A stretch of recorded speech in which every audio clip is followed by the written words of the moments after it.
Good morning. Welcome to SEC Baseball Live. I'm your host, Chris Lee, joined by my usual co-hosts, Graham Doty and Alfred Ezman. Got a new face in here. If you've been around the channel, you know this guy, but you haven't known him as part of our baseball coverage.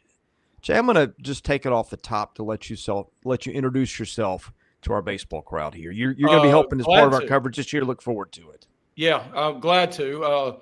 Lifelong baseball, I think lover is a strong enough word, became the heckling voice through the early 90s at Plainsman Park as Hal Baird was recrafting that team in the post-Frank Thomas era, and even unloaded a heckle on Warren Morris that resonated and became his nickname, because while a great ball player, but not the tallest guy in the world.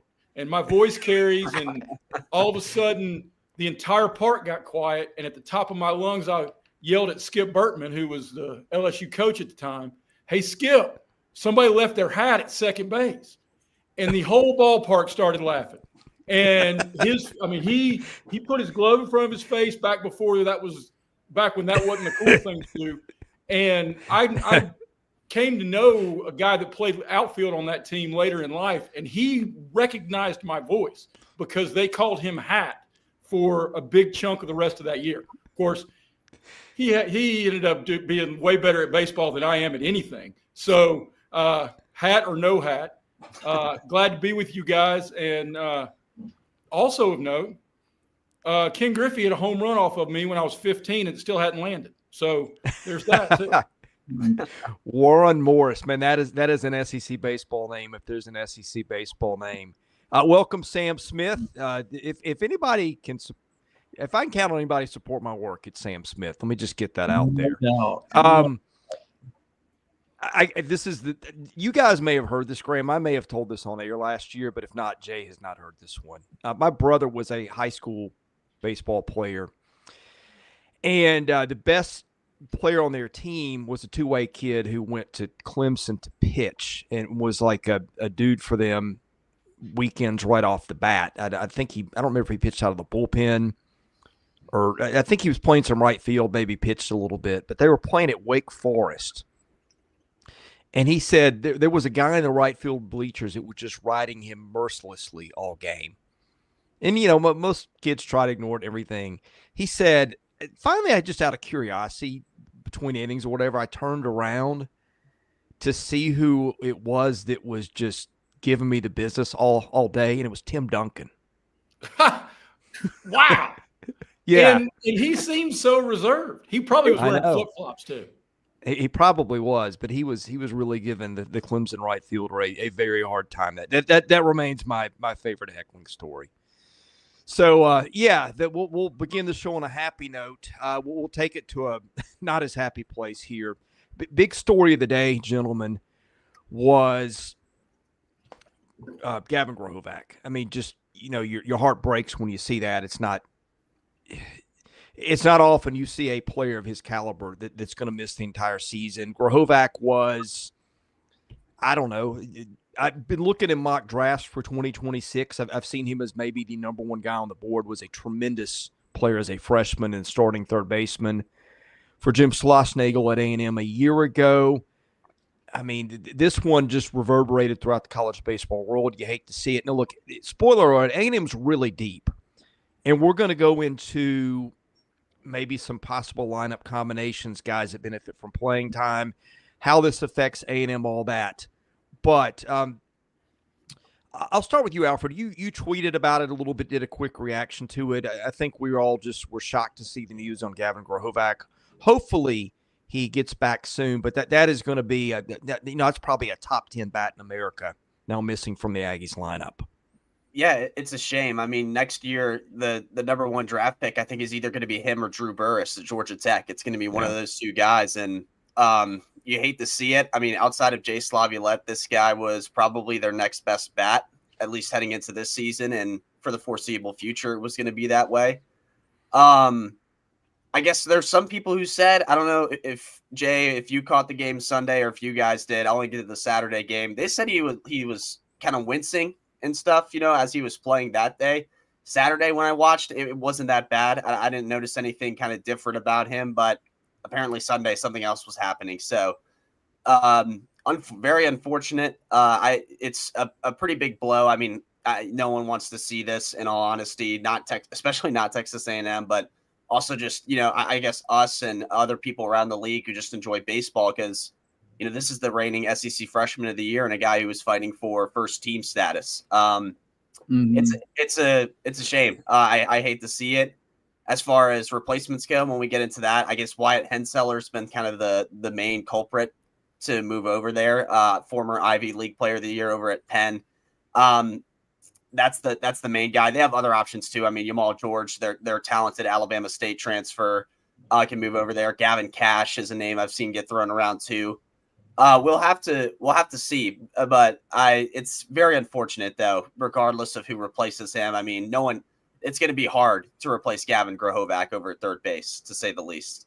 Yeah. Graham, I'm curious in your thoughts, because big picture, and Chris is right, they're unbelievably deep and probably the most talented team 1 through 25, or how many ever guys they got on the roster in the country.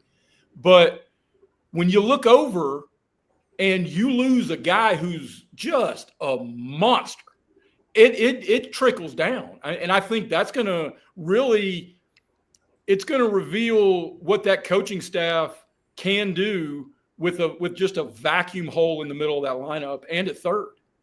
Yeah, it is for sure. And again, you got to remember, youngest head coach in the SEC, brand new coaching staff. So you kind of get a feeling that they're just kind of get a sense of what works, what doesn't work. So that'll be something to monitor for sure. First of all, though, I just feel so bad for Gavin. I mean, it's still so early in the season. Wish him the best in his rehab, not only physically, but also, I mean, mentally. Like, it's baseball's such a grind, and he's still going to travel and do all that. So you just hope that he'll be okay in all aspects. It was kind of one of those things, you see the news on social media and you have to do like a quadruple take. Wait a minute, is this real, or am I getting duped here? So feel for Gavin. And for Texas A&M, again, guys, this is an Aggie team. It was kind of overwhelming that they were the number one team in the country, and they just haven't really played to the level of what everybody was anticipating. I kind of get the feeling like everybody thought they were going to run rule, double-digit runs, double-digit hits every game, and just steamroll the competition. And it hasn't really looked what everybody thought that it was going to look like as a team so far. And then this happened. So bad news, obviously, great player. Good news is there's still plenty of time for the Aggies to try to figure this out, 2 weeks before SEC play begins. Yeah. First of all, in baseball, general rule, just when things look like you're about to steamroll somebody, the baseball gods have a way of evening it out. It's just a different kind of sport. It's not football where you can just line up and just roll over everybody on talent. But look, hey, first of all, in the Aggies, when they do an injury, they go big. Like Ryan Prager 2 years ago, Braden Montgomery last year in the College World Series. But now here's the flip side of that, guys. Last year, they lose Montgomery. What was it? Was it in the regional or super regional? It was the super. The super. Yeah. Mm-hmm. And he was a 10th guy picked in the draft, somewhere like that? Yeah, something like that. But you looked at their roster last year, they had good players who were not playing. Like Jet Johnston being one of them, who's LSU, not LSU now? I can't remember. I think that's it. But anyway, point I'm getting at, like what did they do? They shuffled some guys around. They went to Caden Kent, who became one of the stars of the College World Series last year. They had guys that were just sitting on the shelf that were good enough to be playing most places, but they weren't playing last year for the Aggies because there just was no room. And I think, by the way, back to the obvious replacement, I think it would be bringing Henseler over to third. He's been playing second for the Aggies, but, I mean, he played 160-something games at third for Penn. So I think that seems like the logical move. Jamal George moving to third has been talked about as an option. But I'm looking at their lineup, and they've got a timeshare at catcher with George and Bear Harrison. Both those guys were really good players. A year ago, George, I think, was the SWAC freshman of the league. Harrison was a really, really good hitter last year at St. Mary's. And you're looking down, George has got 3 at-bats through, 6 games, 6 games, I guess. Harrison's got 3 at-bats. Those are guys that would be playing full-time reps somewhere else. Matt Bergevin, a guy that transferred in last year, who did big things at Fairfield. And again, I don't think the comp to the SEC is even, but he's a guy that was playing other places last year. Blake Binderup, a guy that's been getting some playing time that didn't really as much last year. Jacob Galloway from Southern Cal, wondered where he fit in. I don't know how they shuffle all the pieces, but the thing that stands out to me about that roster is they've got guys. How close are we to the portal expanding in season when we can trade? I mean, yeah. I mean, because if this was the Dodgers and Freddie Freeman gets hurt, then they're just going to start writing checks and sending minor leaguers to, I don't know, St. Louis and bring in Paul Goldschmidt. God knows the Aggies got enough money. I mean, dear buckets, man. They could swing by Chattanooga State on their way to Knoxville and hustle over to Clemson and just pick up 3 guys and have a tryout. They very well could. I think a guy coming back who does help them, not necessarily for third base, the position is Caden Sorrell. They've been without him.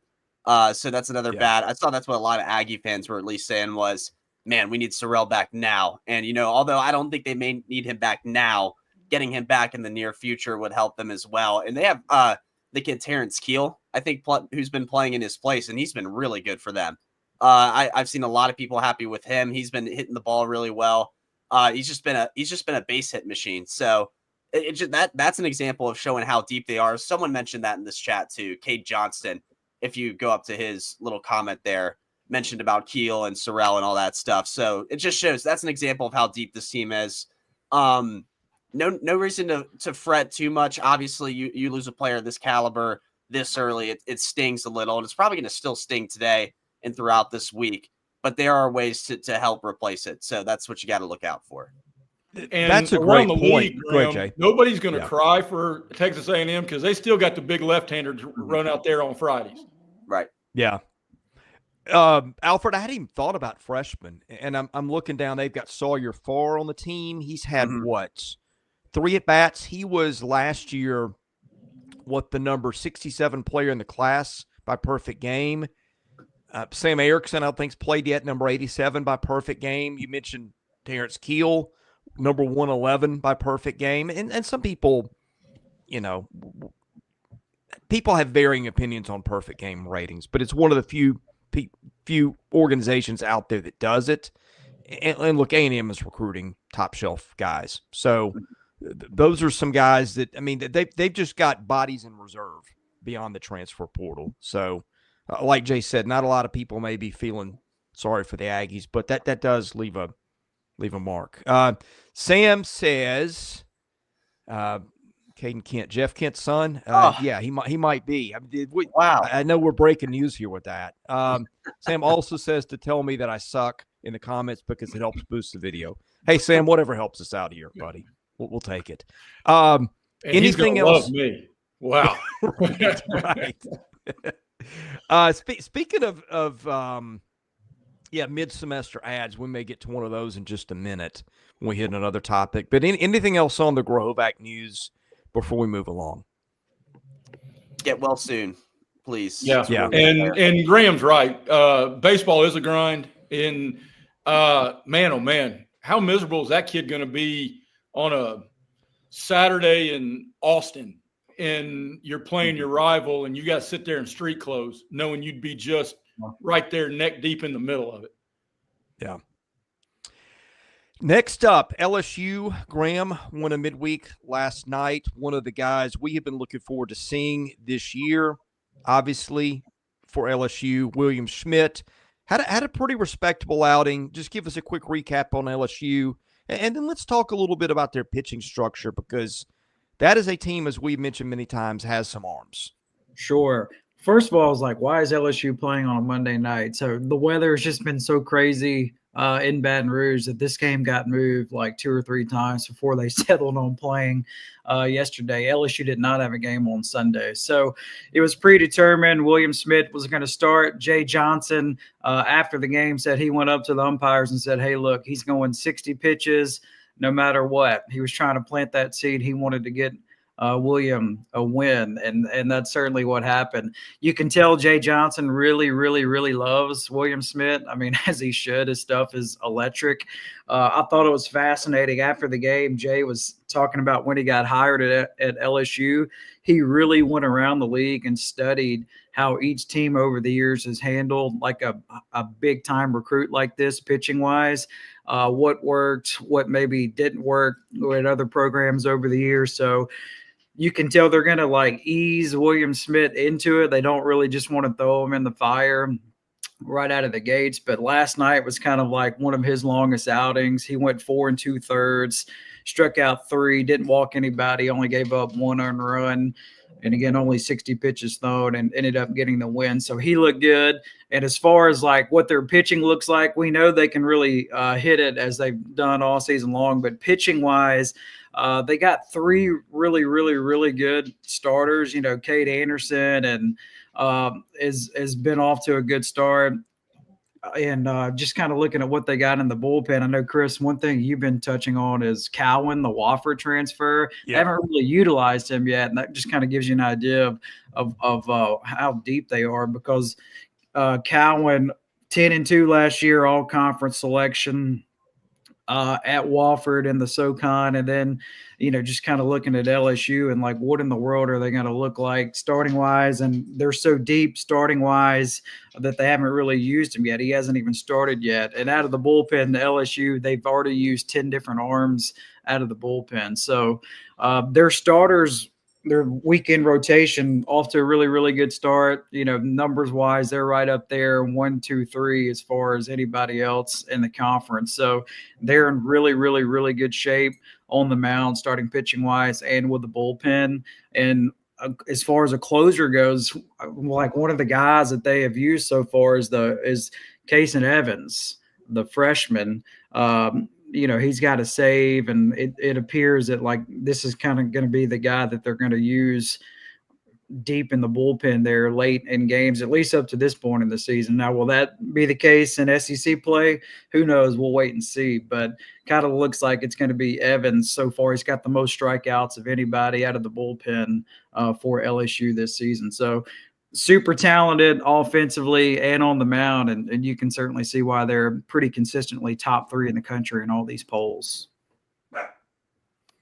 For me, guys, the one thing that stood out, Bear Jones, Stephen Milam, home runs. Anytime that happens, that's good news for LSU. You know, those are the 2 guys I harp on a lot just because they are returning LSU Tigers from last year who were on LSU. And Bear Jones, once he gets his bat going, it's hard to stop. I mean, we talked about him last year having the quietest, almost 30 home run season ever, just because of the guys that existed in the league next to him. Starting to do that again. I know he homered recently before last night too.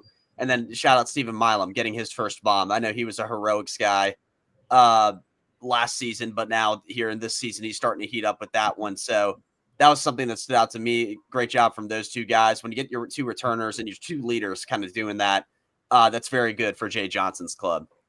If your name's Bear, you got to be good at some sport, right? I mean, nobody's Right. dentist is named, hey, I'm going to see Bear Goldstein. He's going to fix I got a chipped tooth. No, if you're Bear, you're either playing middle linebacker or you're going to hit 35 home runs in the best conference in the country.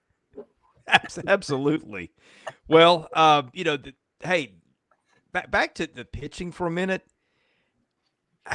When you start the conversations of top staffs in the league, Arkansas is the leader, and I think deservedly so. But I'm telling you, this bunch had he not gone to LSU, I mean, we're talking about Schmidt having, you know, maybe a top half of the first round pick last year. First round, I think probably for sure. He's a kid that grew up within the shadows of the ballpark, wanted to go to LSU. And so under most circumstances, you don't get that guy through the draft. No, you go don't. right now. Yeah, you just don't. And you But go right now. I think that's a huge part of the modern day NIL. I mean, these guys can now answer what the signing bonus would be, and let's not forget, Livy Dunn goes to school there. So I mean, right? So I mean, any way you can be more like Paul Skeens, I'm in, brother. It's working for him. Yeah. I mean, look, I don't know what Chase Shores end up. The start's been good, but Shores is another kid that healthy out of high school, first round kind of talent. Cade Anderson is going to be a kid that, like, if you look at the draft rankings right now, borderline first round pick, good season can get in there. We talked about Connor Ware from Pearl River as a guy that we thought would be in the rotation, hasn't been. Very, very talented arm. They could probably use him to close. I think he's only pitched once. I mean, Gavin Guidry was a guy that I thought would be in the rotation or closer mix. He's still out with a health concern. My dog is losing his mind, so I'm just going to hit mute and let you guys talk for a minute. Well, it's the dog days. It's early in the season, but it's still the dog days. And to the point about assembling that kind of talent in a rotation, both Arkansas, LSU, these programs that can pay that money, not only these guys, they're going to stick around 2 and 3 years. Because if you're going to make 7 figures in Red Stick, that's a heck of a lot better than being a second-round pick, getting 6-figure signing bonus, and being sent to Rome, Georgia. I mean, and living the college lifestyle as opposed to hustling over there to Shorter and hanging out with those kids. Nothing against Shorter. God bless them. But, I mean – because it's really helped college basketball. And I know that's not our topic today, but the familiarity, and you look at like Auburn's roster, they got 11 seniors. College baseball is going to get older and older, and with the NIL, in my opinion, and these guys are going to stick around, and we're going to have that connectivity that we had in the early days of the College World Series coverage with like Oda B. McDowell and Spike Owen and a young Roger Clemens before his head got this big, and not arrogance, but and so the conversations are only going to get better in and around the league, man. This is a fun time to be an SEC baseball follower. It is, and not only the NIL part of it, but Chris is well aware. But the Diego Pavia stuff, you're going to see a lot of baseball team or a lot of teams in the league, baseball wise, go to the JUCO route now because you're going to get them for 4 years now. So just on top of that, you're going to get a lot of older guys on the roster too. Because if you go JUCO 2 years, 3 years maybe, and then you go to the SEC, I mean, you're looking at guys that are going to be in their mid-20s by the time they're done playing in the SEC. Yeah, it's changing fast, and I mean, you're seeing schools like, I know this is off topic from LSU, but it kind of relates to it. Kentucky. Never in a million years, I think you guys can back this up better than I can, just because of how long you've been around with baseball. But never in a million years would I think Kentucky would have kept a guy like Tyler Bell through the draft, with that kind of pick. It just would not have happened, I don't think. So it's just how it's changing. And now that team is full of old people, that Nick Mingione has gone out and got. So you see it pay dividends with this LSU staff and the people they brought in. You have just names on names who they haven't used a ton that are just ultra talented. So it's right there. I personally put them right there behind Arkansas for the second best staff in the league. Well, and that depth is not only at LSU. I mean, think back even 5 years. Your Saturday starter would be a guy running up there 88, 89. Now guys are trotting out of the bullpen in the 4th inning on a Wednesday night throwing 93. I mean, this league is filthy, and it's now. I mean, not to be overly cliche. I'm a newspaper guy, so it's kind of in my blood a little bit. But the arms race that has become SEC baseball is staggering. Did you guys see the tweet that Joe Doyle put out yesterday? There's been 38 guys. Joe covers Major League Baseball and also prospects. There's been 38 guys in college that have hit 98 or higher already this year. We're not even to March. Wow is right. Yeah, I mean, and we wonder why there's so many arm injuries. I remember I was doing some coverage, I think, for the 2014 draft, And that was the year, and it felt like it settled down for a while. That was a year that I think there were like literally like 40 high school kids that I think at some point had touched 100. Man. And you're talking about arm injuries. Now they just electively shut it down. I mean, you get a tweak your junior year in high school. All right, let's call the left-hander, Tommy John, bring it on. And I mean, it's almost proactive. A medical procedure at this point. Yeah, I'm gonna go back. That was the year. I'm gonna read you the top guys taken, the pitchers taken in the first round that year. Brady Aiken was the first pick of the draft. He was one of those guys out of Cathedral High in California. First guy overall taken, never made the majors. Tyler Kolek, number 2. That was the kid that I think that went to. That was a kid out of Texas high school. I think he was maybe an A&M commit. Somebody in the chat can let me know. Marlins took him to Earthball. He never made the majors. Tyler Kolek. Tyler Kolek. I will double check you can look that up. But I think he washed out around Double-A. So that's the first 2 guys off the board. Pick number 3 that year, Carlos Rodon, NC State guy, went to the White Sox, had a nice career. Number 4, Kyle Schwarber. Number 5, Nick Gordon. Number 6, Alex Jackson, who did make the majors but didn't do much. Number 7, Aaron Nola, maybe the best guy in the first round out of LSU. Polished college arm, did not throw as hard as those other guys. I think you're going to see a pattern emerge here in a minute. Jeff Hoffman out of ECU, 9. And I'm just going to read the pitchers here. It was a good year for the draft for college kids that year. Michael Conforto made it. Trey Turner made it. These are just first rounders. Matt Chapman made it. Grant Holmes at 22. That was a high school kid. Cody Medeiros at 12 to the Brewers. Never made it to the big leagues, even for a pitch. Who else was in here out of high school?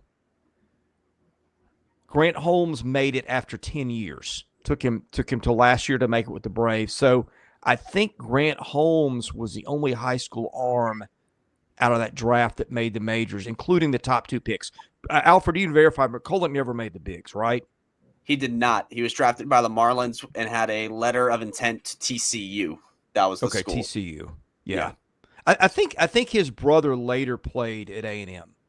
I think he had a brother that played there a couple years ago. I think that's where I'm getting a little mixed up. But point being, I don't know, man. At least in high school, throwing that hard, it seems to wreck more careers than it does to make them. Mm-hmm. The case is there for it, absolutely. Well, I'm going to go to 2015 while you guys are talking and see what that one looked like. The truth is they take better care of arms now than they used to. I mean, I can remember covering high school and Kyle Davies, who went on to pitch for the Braves, not the Kyle Davies that's currently in the big leagues. I watched him throw 170 pitches on a 42-degree night in Stockbridge, Georgia, as a sophomore. Now, he hit 89 on his 170th pitch, but that guy should have been – whoever was coaching that team should have been arrested. I mean, you're taking a major league arm, and you are just throwing it out there and saying, all right, we got to beat Fayette County today, but by golly, good luck driving that truck when I tear your arm to shreds. Yeah, I think those days are gone, thankfully. I think, these arms are being way more protected now than what they have been. I do feel like in some cases, though, a lot of these pitchers, it is getting to the point where they are like, okay, like, let me go ahead and get the Tommy John just to get it over with. Like, the earlier, the better. And then by the time they get to college or minor league baseball, they feel it's like they're changing their tires. I mean, tread's a little wear or tear here. I'm slipping on a snow day. So pretty much. Yeah. That was a year, by the way, I'd forgotten this. Brady Aiken didn't sign, went back in the draft next year, went 17th to the Indians in the first round. Kobe Allard was in the first round in 2015, made it briefly with the Braves. I think he's still hanging around Major League Baseball. And when you go to right-handers, but he just wasn't a good draft for pitching, even the college kids. Carson Fulmer made it, but he's been a 13th, 12th guy on the staff guy. Phil Bickford for the Giants never really did a whole lot. And then Ash Russell and Bo Burrows that next year. I don't think that either of them ever made the big leagues either.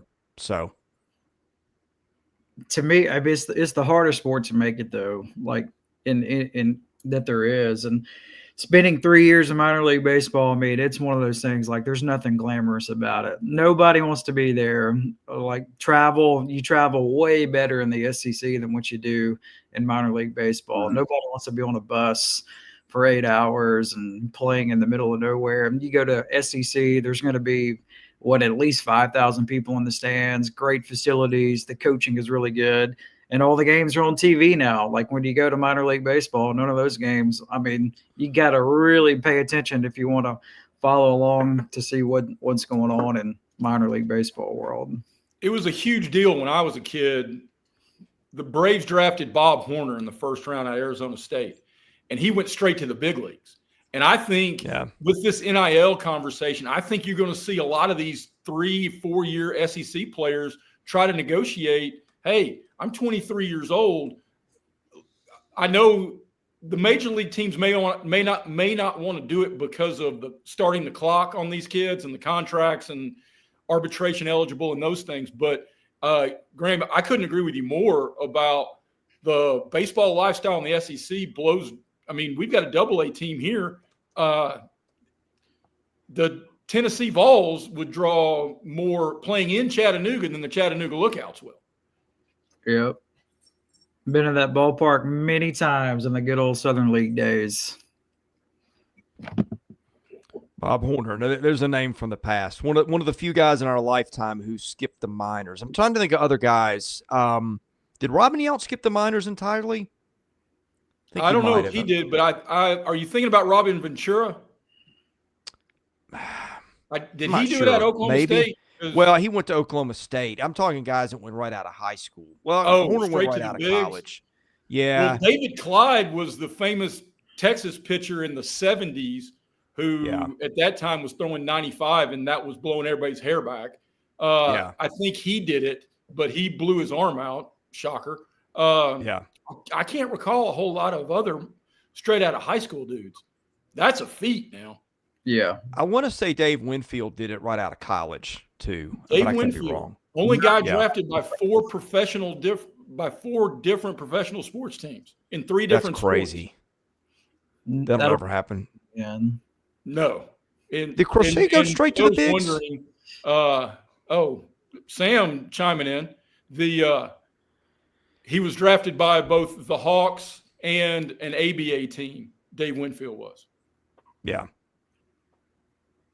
Did Crochet go straight to the bigs? I know he didn't. I thought maybe he spent a little time in the minors. Okay, Sam says he did. That would have been the COVID draft, which was a weird year. And he's a guy, like, that's where I'll tell you, the last one. Did Brandon Finnegan do it? Or no, I think he went the same year he played in College World Series. Might have spent a day or two in the minors. That one never panned out. An arm out of TCU. And that's right. Say 2020 didn't have the minors. That's right.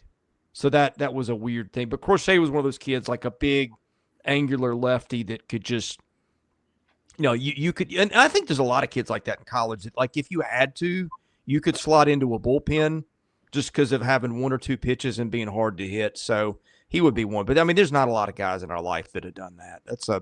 I'll have to do some research on that. To circle back to what we just were finishing up. I bet we could name 4 or 5 Major League Baseball teams would be happy to trade their rotation for LSU's just on stuff alone. Yep. The Marlins might. LSU might be paying its rotation more than the Marlins are paying it. Now, that also may be true. The A's would fit in there too. So, yeah. We could do this a while. We got a football show, Jay, and I do at 11. So let me flip us to the next topic. Alfred, I assigned you the task of let's talk about Tennessee's lineup and where this is headed, because what has happened, kind of like it's happened with A&M. You've had a couple guys banged up there. You had Cannon Peebles banged up. You have had who else? They had an infielder banged up too, and I'm trying to think who it was. It was Andrew Fisher. Mm-hmm. So that has left the door open for some other guys to get playing time. We've seen Levi Clark, the stud kid out of Marietta High in Georgia, get some time, and a lot of other guys. Let's just talk about Tennessee's lineup for a minute. Where do we think this is heading long term? Well, long term, even just beyond this year, it's pretty good. The top 3 batters right now on this team are all freshmen. As shocking as that may sound to people, it's Levi Clark, Jay Abernathy, and then Manny Marin, who are all freshmen this year.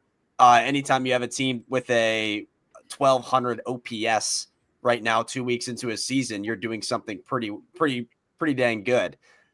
Jay, you don't know this, but I'm a Tennessee grad. I had people texting me this morning, is this the best Tennessee baseball team ever? And I'm like, well, if you watched last year, probably not. But if I'm getting text already about that, they're doing something right. You know what I mean? They're doing something right to appease the eyes. And they're back on top of the country, leading the country in home runs. I think High Point has like 18, but they have 20. They're the most. And then there's a bunch of teams behind them, obviously. But long term, you just kind of it goes to show how much depth there is. And we talked about that with A&M in regard to Grahovac's injury. Tennessee has that for their, if that happens as well. And it's happened a little already with Peebles and Fisher. And all of these guys, I think it's just, yes, the hitting factor in that ballpark, it comes into play. But at the same time, too, they do this everywhere. And I think, a lot of these guys are going to do this everywhere. And it's kind of been the mantra. It was the mantra last year with this team that's just mash.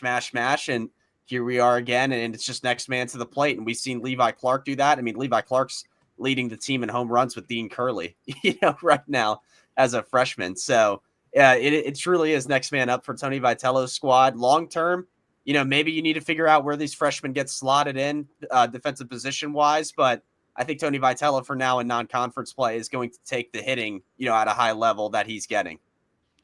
Question for the group. With the exception of Auburn fans and Bruce Pearl, is there a coach in the SEC more beloved by his fan base than Tony Vitello?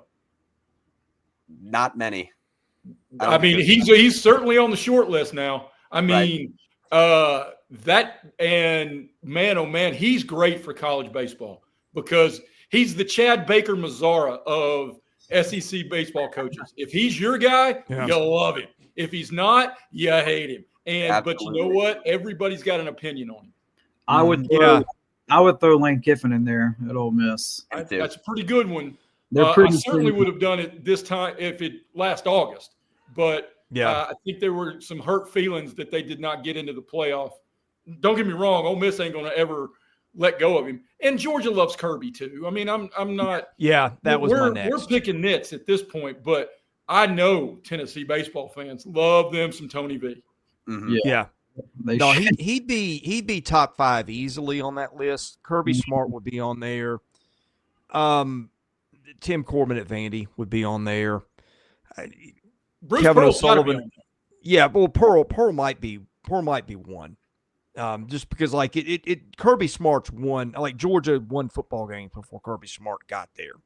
Auburn didn't really win basketball games for a long period of time with any consistency till Bruce Pearl got there. And then the charismatic factor too. So without question. Which also plays for Vitello. The Nick Saban team, because I've contended that in the Harvey Updike mode, there were a dozen or 2 dozen people who would have taken the rap for murder if Nick Saban had walked down the street in Birmingham and shot somebody in the chest. Somebody would have said, no, I did that. Coach, go back to Tuscaloosa and do your job. I got this. I firmly believe that. Richard Dave Van Horn might be on that list too. Yeah. That's a good. That might be I was going to say it might be a topic we have to table for another show. We're showing up and doing these 4 mornings a week, so we got plenty of that'll be one to sleep on and maybe come up with our lists. Let's do this. And I hate to just Alfred, where do you think this is going to settle eventually? Like we look down, Tennessee's in Omaha this summer. What are they rolling out there? Well, I think I think if Cannon Peebles just gets back and his bat is really good, I think you're going to keep him a catcher. I think there's someone they're going to be patient with. I know last year, the bat wasn't all there. It was it was a little disappointing, I would say, at first. If that ends up heating up again, they're going to stick with him there. I think in the outfield, that's where they're trying to get Jay Abernathy into the outfield in some respects, like in some sort of way with Reese Chapman and Hunter Ensley. I know there's other options there with that, but if you could do that, they're going to try that. Levi Clark could be a DH. I mean, there might be Tennessee fans who have different ideas of where he'd go, but I honestly think if you just let him rake, his freshman year and just keep the field, the playing in the field out of his mind, then that's going to help as well. I think ultimately, Tony Vitello will just stick with his guns and just go with the guys who can hit the ball the best. And I think he just sets the field up, after that. It's kind of the approach that works. And that I think that's how he's going to end it up. But Levi Clark's a little bit of a mystery, I think, because, Tennessee's got him listed as a catcher and infielder. So now it's kind of crowded. You know what I mean, guys? So I think DH works best for him, at least right now and going forward, and maybe down the road. If there's any Tennessee fans watching, please chime in with other ideas too, because it is a pretty big mystery defensively where this team matches up with everyone they have. When you're scoring 14 runs a game, though, do you even really need gloves? Not really. Damn, man. And I grew up in Smyrna, and Levi Clark's from Marietta, and I'm glad to see Georgia's gotten back to being good. All Georgia have to do is recruit Cobb County, and you should be in Omaha every other year. Yep. I've never understood how Georgia was not consistently better in baseball. Yeah, and especially when they started adopting the Hope Scholarship, because now NIL, everybody can pay everybody. But when they had the Hope and baseball was still at fewer than 12 scholarships, and you could make ends meet like that, Georgia stinking in baseball was almost Shakespearean in the level of tragedy. Yeah. They were really good in like the late 2000s, and then it's just kind of they've either been like really good or just not in the mix really since then. Yeah, the last great bunch Perno had was probably the Fields team with Gordon Beckham at short, and I think COVID screwed them in 2020. That team had the Emerson kid. They had two really elite guys as frontline pitchers. Like that team would have had a chance to get to Omaha and do some damage, but we know what happened with that year.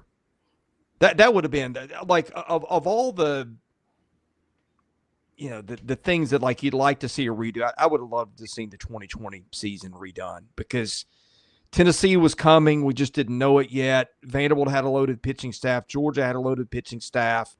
And I'm sure I'm leaving teams out, but that would have been a fun year. Ole Miss was number one in the country at that point. And then I'd forgotten that. The whole world got shut down. Yeah.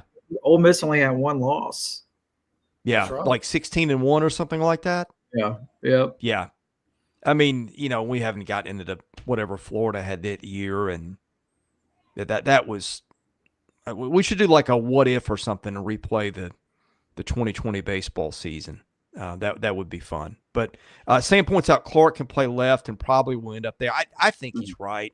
I'm going to speak out of both sides of my mouth. I don't like making conclusions, of demolitions of Sanford and Hofstra. But the kid's got almost a 2,000 OPS and was a top 50 kid out of high school. Would have been a top 100 pick. Played at Marietta where they, as Jay pointed out, can play a little ball. So I have a sneaking suspicion he's going to be in there somewhere. So we'll see. To have options, they do. Yeah.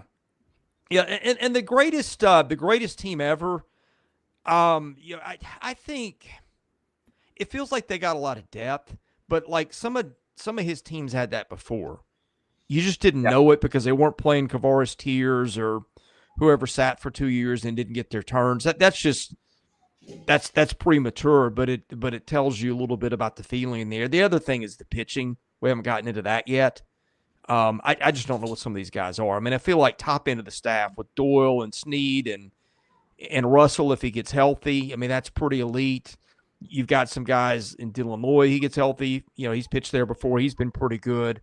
But there's a lot of JUCO kids and lower level transfer kids. We just don't know till we see him play dudes. But I'll tell you this: the pitching in this league is loaded. Let's flip over to Vandy for a minute because same topic. You've had some injuries there that have kind of changed the complexion of their team. They started out the year with Brodie Johnston hurt, who's going to be a top probably 5 freshman in the country, more likely. You had the Mancini kid from James Madison, who was preseason All-American second baseman by some people. I think that was a stretch, but he's a kid that hit 4 home runs in the regional last year in Columbia. They had some JUCO kids. The Nelson kid at first has done a good job. It's a different lineup, and you've seen a lot of combinations. You've seen a couple kids, too, last year, like Jacob Humphrey, who's been playing the corner outfield, had been one of their better hitters. He's gotten to play a little bit because of some injuries. And so you're looking at this team right now, they've got maybe 13, 14 guys for 9 spots, including a DH. So that's what I'm kind of watching. And I want to go with you, Jay, because did you see Brodie Johnston? You're in Chattanooga. Yep. Did you see Brodie Johnston play in high school? I did. Phenomenal player. He played for Stephen Pryor at Boyd Buchanan. And what you don't realize is while he really mashes, dude is electric fast. I mean, just can really run. And played for Stephen Pryor, who pitched a couple years in the big leagues at Boyd Buck. He grew up right outside Chattanooga in Ottawa, Tennessee, which is home of the Honors, which is a top 20 golf course in the nation. But it's my favorite story about Ottawa is after playing the Honors, Louis Grizzard said, I had no idea that Ottawa was the Cherokee word for double bogey. So it's one of their claims to fame. But Brodie, he was Mr. All Everything, which is saying something if you don't go to Baylor school here, because they've put a ton of kids into college ranks in the last decade or so. And, I mean, just had a phenomenal summer in the Appalachian League, in a wood bat league, playing for a longtime major leaguer Jack Wilson. That kid's he's been a ball player that we've known about here for years. And growing up here, Alfred, he is a bona fide Vandy lover. Wanted to play for Tim Corbin since he was in middle school. I mean, I feel like it's good to see that still. I mean, that just resonates. That's the one thing, Jay, when I'm newer to college baseball and stuff, but one thing I knew was what Tim Corbin built at Vandy is just kind of the epitome of what everyone wants to be. So that makes sense. I mean, I feel like there's kids out there. Actually, there's definitely kids out there who are still like that. So it's good to see. I mean, and it's good to see him get going. I haven't caught as much Vandy as I would have liked, but obviously, Chris, you think he's the best player on the team, right? Yeah, I think he probably is. A long time to go, but yeah. Mm-hmm. Well, and we did a story at the Times Free Press on him last summer. He made it real clear to every Major League Baseball team, don't call my name. You're wasting a pick because I'm going to Nashville. Right. And, I mean, now, Graham, that probably came with a hefty check. But he had every intent on playing SEC baseball for the next 3 years at least. Yep. Get to live in Nashville, play in the best league. Travel's great. I mean, can you blame him? No. Goodness, no. Yeah. Sorry, Brandon's got a question. I'm not sure what it is. I guess we're talking about Levi Clark. Yeah, he's very good. He also said, who is Gavin Grahovac? He's a volunteer. No, Gavin Grahovac. I don't think so. Yeah, Gavin Grahovac plays for Texas A&M. He's out for the year. Tennessee has a few injuries, but they're nothing. They're going to get those guys back. So if you're talking, I think he's talking about Gavin Grahovac. So to clear up any confusion, Gavin Grahovac, not on Tennessee, plays for Texas A&M, out for the year. Well, and the big injury in College Station aside, one of the things that I think is sneaky beneficial for Tony V and the Vols is if there's just some nagging injuries, you're getting 14, 15 guys, ABs, and meaningful innings, even if it is against the Daytons and the Air Forces of the world or whomever it is. But still, you're keeping all these cats involved, and you're getting a whole bunch of swings and acclimated before we're 2 weeks out from making those trips to Friday, Saturday, Sunday, seeing future big leaguers. Yeah. Yeah. Well, and like you're seeing it, some of these rosters, like Gavin Guidry at LSU right now. They got so many arms they can just kind of sit him aside for a while. You're going to see that a lot. I'll tell you what's going to be interesting, just as an unplanned topic here. When they cut to 34 next year, first of all, you're going to see some dudes go in the portal. That Yes. You're going to see some 35s and 36s on these rosters that can really freaking play, and it's going to filter down to Georgia Southern or I don't know, maybe even Missouri or somebody like that. Well, you looked up in a midweek game, and Troy was playing at Auburn, and Troy was the one ranked. So yeah, you're talking about the trickle down is going to be felt. And to circle back and close the loop on the Vols, we had this quote in after Sunday's game in Knoxville in the paper from Tony V. He said, we've only played so many games, and there are only so many reps for each guy. We're still trying to figure out some combinations on some things. So they're going to need me to be patient. They're going to need to be patient with the coaching staff, mainly me. He realizes that he's got some tough decisions to make. Yeah. And it'll get evened out a little bit by the class of 18, 19, 20 high school kids that matriculate out. And you've actually got at least two 2018 kids playing in the SEC right now. So that's going to – I guess we actually still have some time with those, with all the waivers and loopholes and all that stuff. Well, how differently do you think everything will look next season, depending on what happens this summer with rev share? Yeah, I mean, there's so many variables here. My head spins. Right. It's a chance it could look a whole lot different from this season to next season. Sam said Alfred as soon as class of 06. I don't think he's quite that old, Sam. Yeah, 1906. Yeah, I think he's I want to say he's an 18 or 19 kid. So anyway. Well, I mean, it's going to make the league when the revenue share happens and gets hatched out, and I don't see how they're going to be able to make it uniform across all sports. I mean, you're talking about Title IX layers and all these other things. Yeah. So you're not going to be able to stockpile a roster like you have in College Station. Yeah. When other people can pay your 14th guy their number 2 guy money. I mean, so in the have leagues, the have-nots of the have leagues are going to start having more. Yes, I just made my own head hurt. It's going to be interesting. And I think it's kind of going to be good for college baseball. Just you can stockpile so many kids right now. You can't, although you can play more of them now because the injuries are just more of a factor. You see more kids getting hurt.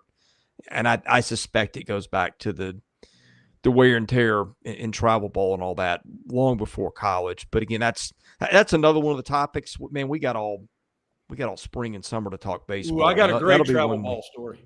Yeah, we'll do some of those for sure. And I don't mean to rush it along. We just got Jay, and I got to be doing football in about 5 minutes. I hate to do this to Alfred because he is the resident Brodie Doty hype man, but we were getting our schedule together for today. Jay, I think you mentioned it in so many. I think you called him the Babe Ruth of Florida. What Brodie Doty is doing for the Gators right now is incredible. Well, he's averaging base and a half every plate appearance. I mean, and I think the thing that's eye-popping is this isn't a guy that we've known about every single year. I mean, he transferred in from Virginia Tech, and he hit what did he hit last year, Alfred? Like 240, and now he's just everything's got to look like a flipping soccer ball coming up there to him right now because he's barreling everything. Well, he had a pretty half decent Cape Cod league with hitting for power, and I think a lot of it has to do with is maybe he just needed some time to kind of relax and get a little bit adjusted. I mean, you look at he's only struck out. We're through almost 2 weeks of the season, and he's only struck out once this entire year. I mean, he's become way more disciplined. That was a problem last year. I don't know the exact number, but his strikeout rate was high. It was pretty high last year. So now that he's not doing that, I think he's being patient and, pouncing on more opportunities rather than kind of flailing at the wind, if you will. And it's paying dividends. I mean, this guy, if he keeps it up, you're going to see him easily in all SEC talks, but we're 2 weeks in. So that's, another story for another day, but I love it. I love what I'm seeing. Nobody got out of the gates quicker. I mean, Since the Red Baron, nobody tormented the Air Force the way this guy did to open the season. He was hitting 700 after 3 games, for God's sakes. Mm-hmm. Alfred, man, good point. I didn't really – I looked it up. Brodie struck out 39% of his plate appearances a year ago. Jeez. 39%. Yeah. Like, I've seen – like, once you get past the high 20s, that's extreme. Yeah. He struck out 1 time this year in 21 at-bats, and then add in another 7 walks and hit by pitch. So he's taken his strikeout rate down from 39% to 3%. I don't know how you do that in a year. Maybe that'll be research for another show, but that is incredible. I've never seen anything like that. Shout out Kevin O'Sullivan. He does his job pretty well. I think that may be a little bit part of it. All right, guys, I'm sorry. There were some topics we could have unpacked and spent some time on today. I had to rush us along to get to everything on the agenda and also to get us out of here before 11 Central when Jay and I flip it over on another show here for football in just a minute. Any parting one-liners on your way out, guys? A lot of midweeks. Everyone have fun watching them. We'll be back to talk about them. Yeah, feel for Gavin and Texas A&M fans. Wish him a speedy recovery, but ready for week 3 coming up here in SEC. Well, I'm going to quote one of my favorite movies of all time. I'm glad to be here, and I hope to help the ball club. Love it. Final one for me. I think we got a big weekend of SEC baseball this weekend with some good out-of-conference series and classics and that sort of thing. So that'll be part of tomorrow's show is previewing and unpacking those things. Thank you all for being in the chat. We're going to be doing these every day during the week, or we'll take Friday off because we need a breather. But we'll be doing something around – we'll start these around 10 or 10:30 and probably go for 30 minutes, an hour, just wherever the course of discussion takes us. But I don't think there's anybody out there just talking SEC baseball just about every day, even in the midweeks of February. That's what we're here to do. Hope you like it. Of course, we're doing basketball and baseball too. Jay and I are off to football, but we'll be back at it tomorrow. So we'll see you sometime in the 10 Central hour. Check our Twitter for that announcement. We'll try to get that out there. For Graham Doty, Alfred Ezman, Jay Greeson, I'm Chris Lee. You've been watching baseball coverage here at Southeastern 16.